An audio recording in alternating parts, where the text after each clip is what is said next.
सोचिए एक ऐसा दरवाजा बनाया गया था ब्रिटिश राजा के स्वागत के लिए, जो लेकिन आखिर में वही दरवाजा बना भारत से उनके जाने का रास्ता। नमस्ते दोस्तों, मैं हूं अखिल और आज मैं हूं सबसे iconic landmark the gateway of India, जो अपोलो बंदर पर समंदर के किनारे शान से खड़ा है।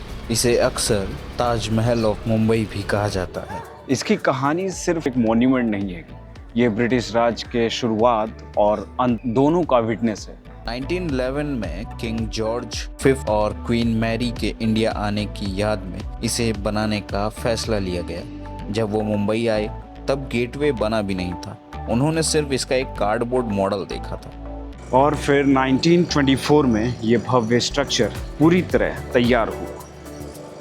लेकिन कहानी यहीं खत्म नहीं होती है। फिर समय आया 1948, आज़ादी के बाद ब्रिटिश आर्मी की आखिरी बटालियन इसी गेट से परेड करते हुए हमेशा के लिए इंडिया छोड़कर चली गई। एक ही जगह आगमन भी और विदाई भी। अगर इसके स्ट्रक्चर की बात करें, ये इंडो सरसैनिक स्टाइल में बना है, जिसमें हिंदू और मुस्लिम आर्किटेक्चर का खूबसूरत मेल है। इसका design Scottish architect George Witte ने बनाया था। येलो बेसाल्ट स्टोन और रीइंफोर्स्ड कंक्रीट से बना ये मॉन्यूमेंट लगभग 26 मीटर ऊंचा है। इसका बड़ा सेंट्रल डूम इस्लामिक स्टाइल से इंस्पायर्ड है और जाली वर्क में हिंदू कला की झलक मिलती है। सुबह हो या शाम, यहाँ हर पल एक नई कहानी जीती है। कभी कबूतरों की उड़ान, कभी टूरिस्ट की मुस्कुराहट और पीछे समंदर की बहती हुई लहरें। और गेटवे के बिल्कुल सामने खड़ा है मुंबई की शान और जज्बा, ताजमहल पैलेस होटल। इसे देख के हम और आप कह सकते हैं, कभी कभी एक बिल्डिंग सिर्फ होटल नहीं होती, वो शहर की पहचान बन जाती है। इस होटल की शुरुआत 1903 में जमशेदजी टाटा ने की थी। इसके पीछे एक कहानी है। कहते हैं उन्हें एक ब्रिटिश होटल में एंट्री डिनाई कर दी गई थी, लेकिन उन्होंने इसका जवाब गुस्से से नहीं बल्कि एक ऐसा होटल बना कर दिया जो दुनिया को इंडिया की पहचान दिखा सके।